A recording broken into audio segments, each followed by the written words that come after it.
Hey everybody, Adam Savage here in my cave with a couple of friends. One of them, Brandon Allinger from Prop Store. Hello, sir. Hey, good to see you. Good to see you. And my nightmarish friend, one of the, what do I call this?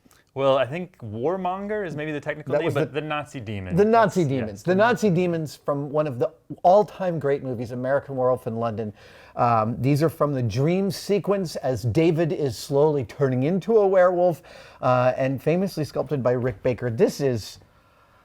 You know, I don't have any pieces of Rick's in my collection whatsoever. Oh, that surprises and me. he's a good friend, and I revere his work, and holy hell, it's amazing to look at this thing up close. The great thing about this is that it's, it's actually not in the movie that much. It's a very short scene, but everyone remembers it, everyone recognizes it, and it's so associated with Rick. I mean, it's really like, when people think of Rick Baker's work, of course, American Werewolf in London, the first time an Oscar was ever given out for makeup effects, right? So it's a very significant film in his career and in just makeup effects history in general. The first of his 8 Oscars. Right, yeah. Go Rick.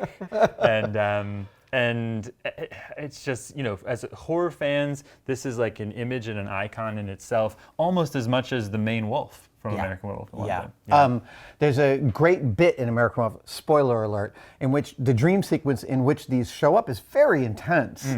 And then you think it's over because David Naughton wakes up in his hospital bed and Jenny Agutter, the nurse, goes over to open the curtains and one of these jumps out of the window and then stabs her, and then it's a secondary dream.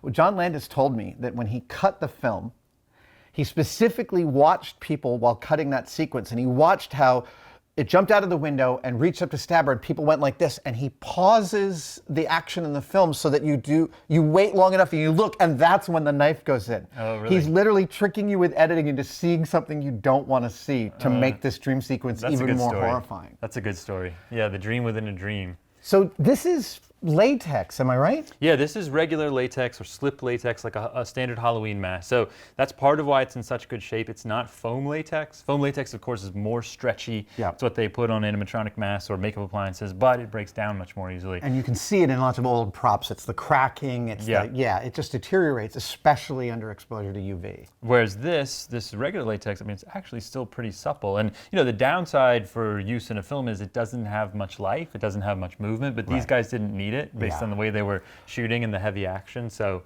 it did its thing. And I think there were 4 of them in total. And maybe this was the only one with a helmet. I know Rick made helmets for each of them, but for whatever reason, they decided to only use the helmets on 1 or maybe 2 of them. The helmet's the other thing that I remember about them. And I asked you when you first cracked this, I was like, holy hell, did Tom Spina restore this? And no, it has not been restored. It's in original condition. It's untouched, yeah. No, it's really nice. I mean, Rick had it on display at his shop for many years. He let it go a number of years ago. We had a series of auctions with Rick as he downsized his big shop in Glendale. And of course, he kept some things, but this is one of the things that he did part with, and probably one of the best things that he did let go, one of the best Rick Baker pieces out there. I love on the back, we'll have to show in B-roll, but there's a little stamp here. Look at that. Rick Baker, 1980. So he had his own little stamp made that he would put in his sculpts. 1980, he was a baby.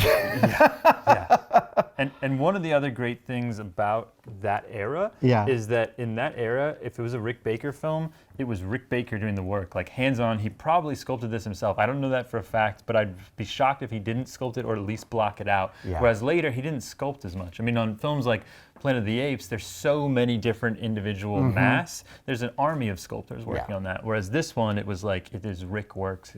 It's his sculpture. And again, John Landis told me that about 6 or 7 years before they shot the movie, Rick was part of the screenwriting of the film. Oh, really? And they worked out the transformation really early on. Oh, okay. So Rick had just made a gorilla suit for John for one of his Schlock or for something? Schlock. That's it. He built the Schlock suit. Yeah.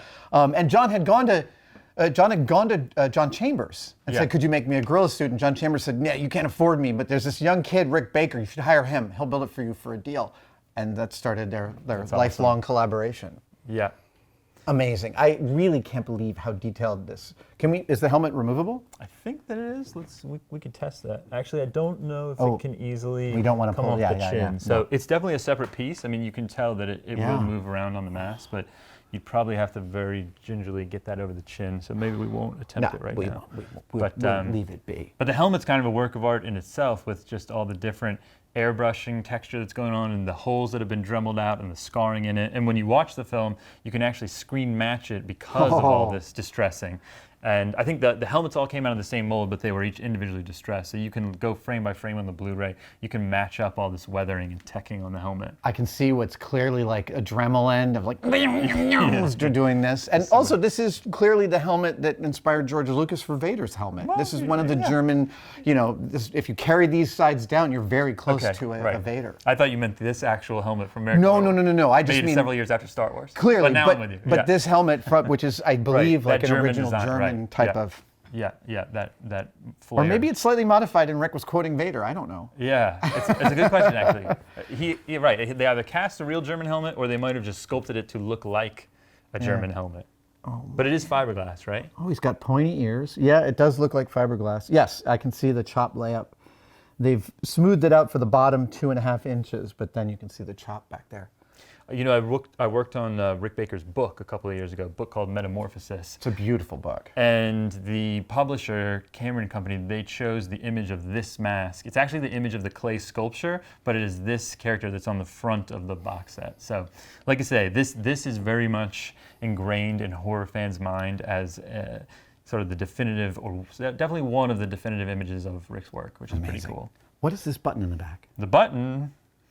I don't know. I think it's just to light up the logo plate. Oh, it does. Oh, okay. Yes, but there's probably no batteries. So you could plug it in and that's nice. So it's anticlimactic. But if there were batteries in there, you get a great illuminating glow on the logo, which we don't need here because your studio is so well lit. Yeah, but thank you. At home, we got these guys. Yeah, in the home cinema, you can activate the LED. Maybe not the best part of it. The best part is probably the mask itself, but we like to add a little detail with the displays as well.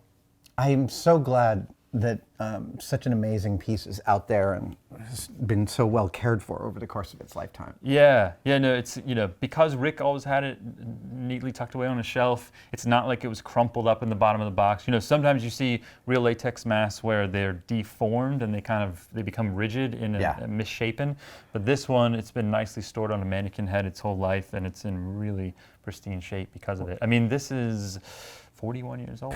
So. We're deeply lucky that Rick is also an incredibly talented archivist of his own work. Yes. Right? Yeah. No, I think he was into preserving things. And also, all those guys, Rick and all the makeup effects artists, they like to show their work. It was part of the process of trying to get the next job. It was look at all the great stuff that we can make. You know? Amazing. Yeah, we're happy to have it. Definitely one of the star horror lots in this auction. Man.